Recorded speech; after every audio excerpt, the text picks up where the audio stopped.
Good evening, dear students. Today again I'm coming with SST, and this chapter is land and soil. As I have explained about the process of soil formation.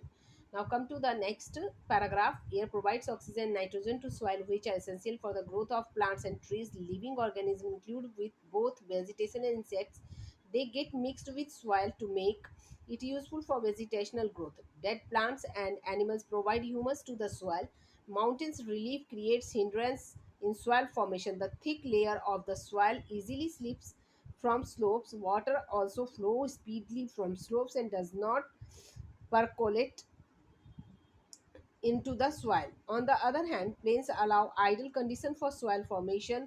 Time plays an important role in soil formation. If the time is short, it does not allow soil to form thick layer and soil remains immature.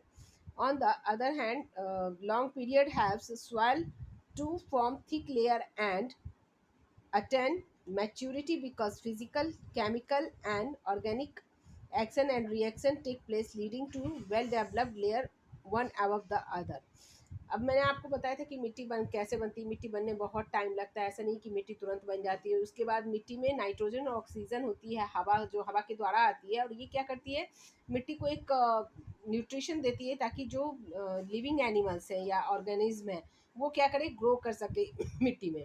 लेकिन इस बीच में आपने देखा होगा mountains कहीं कहीं समतल होते, कहीं उबड़ खाबड़ होते, तो उस चक्कर में क्या होता है, जो मिट्टी का लेयर है माउंटेन्स के ऊपर से जो कट कट के गिर जाता है वो फॉर्मेशन सही नहीं हो पाता है। उसके कारण कभी कभी मिट्टी क्या होती है, मोटी परत रह जाती है, कभी पतली परत रह जाती है जिसमें पानी के कारण बह जाती है। तो बहुत सारे ऐसी चीज़ हैं जो इसको अफेक्ट करते हैं।